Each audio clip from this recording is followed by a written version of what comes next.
I have to give a presentation next week on climate change policy. Okay. And I just keep staring at my slides. I have 57 of them. 57? It's all good information, important data, but when I practice, I just sound like a textbook. I feel like my real goal is just to get through it without forgetting everything. Is that normal? It's the most normal feeling in the world, and it's based on a belief that almost every student has. Which is? That the purpose of a presentation is to present information. Isn't it? That's why it's called a presentation. That sounds logical, but it's the reason people forget almost everything you say 5 minutes after you finish. So what is the purpose?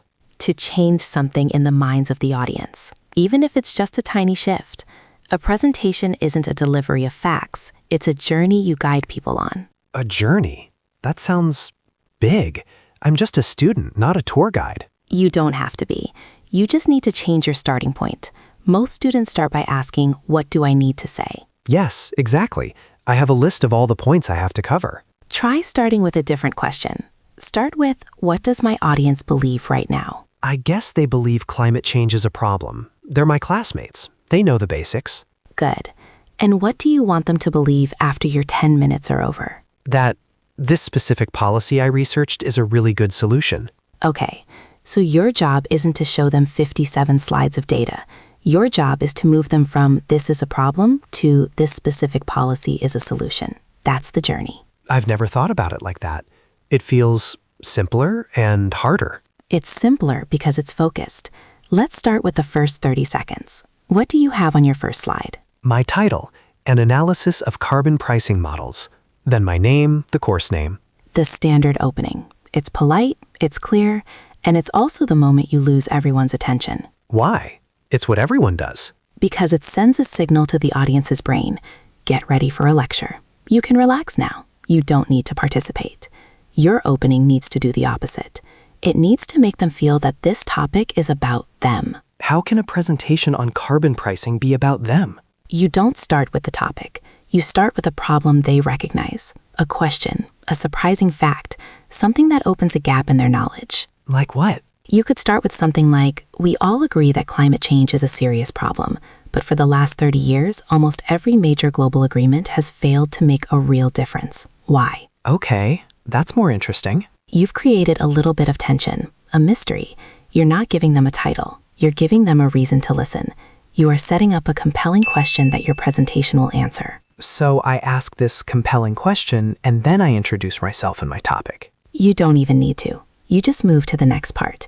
You say, there are many reasons for this failure, but today I want to focus on one of them, the economic strategy.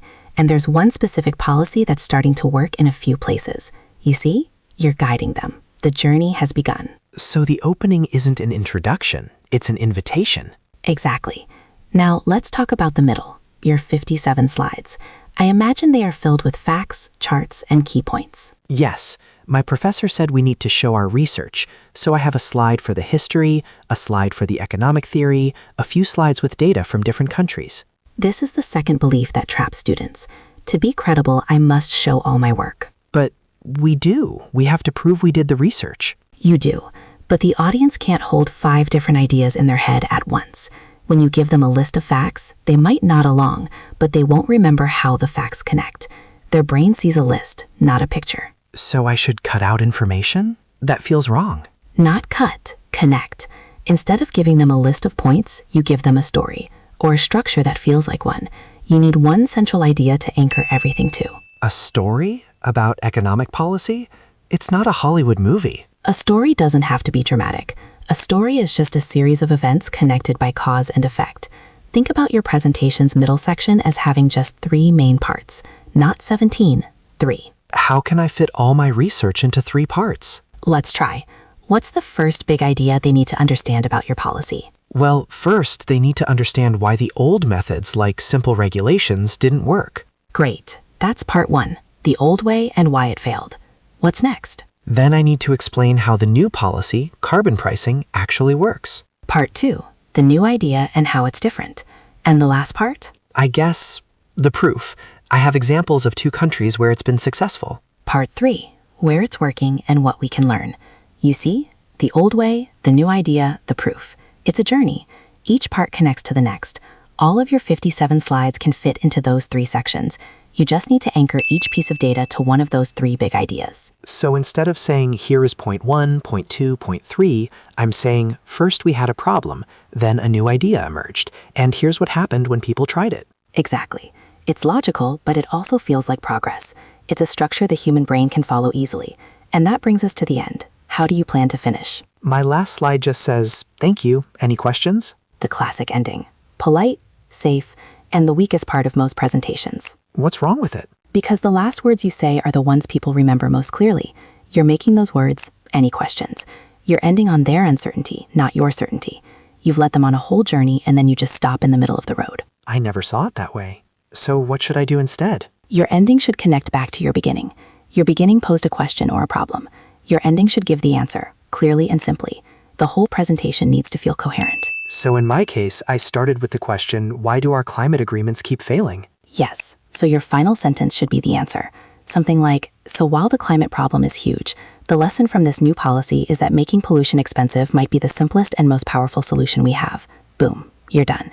Then you pause. And then I say thank you and ask for questions? Yes, but only after you've delivered that final powerful thought. Your main message is the last thing they hear. It makes the whole presentation feel complete. This makes sense. Start with a problem, guide them through a simple story, and end with the solution. But if this is true, why do so many smart students still struggle?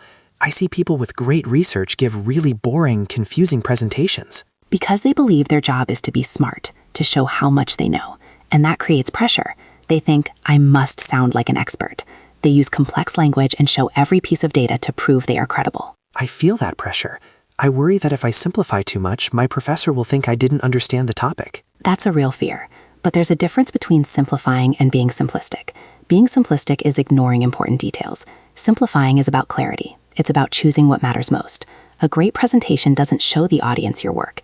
It shows them the result of your work. The result of my work? Yes. You spent weeks reading, getting confused, and finally understanding this complex topic. Your job in the presentation is not to make the audience repeat your confusing journey.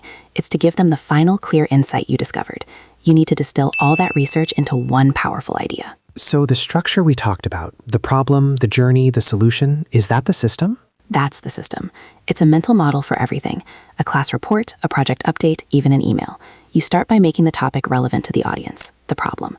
You guide them through a few connected key points, the journey, and you end with a clear takeaway, the solution. And this works even for my boring topic, data and economics? Especially for a topic like that. When a topic is complex, structure is even more important. The goal is not just to be understood, but to have your message resonate with the audience long after you finish speaking. A message that resonates is one that feels important and true to the listener. It connects with something they already care about. That's why you start with a problem they recognize. Okay, so let me try to summarize this for my presentation. I won't start with my title. I'll start with a compelling question about why we've been failing on climate change. Good. Then for the middle, I won't just list facts. I'll anchor all my data to just 3 main ideas. The old way failed, the new way is different, and here's proof it works. Perfect. And at the end, I won't just finish with questions. I'll make sure my last sentence is the one thing I want them to remember, making the whole argument feel coherent. You've got it. How does that feel compared to memorizing 57 slides? It feels like I have a map. Before, I just had a pile of information. I think I need to distill my message first, then build the slides to support it, not the other way around. Now you're thinking like a guide, not a lecturer. You realize that a great presentation isn't about being a flawless speaker. It's about having a clear, coherent structure that helps your idea resonate with the people listening. So I don't have to be a great speaker. I just have to be a good guide. That's the secret. That actually makes me feel like I can do this. Hello, everyone. Welcome to Modern Skills in English. We hope that conversation felt useful. If there's a specific skill or a challenge at school or work that you'd like us to talk about next, please let us know in the comments. We read all of them.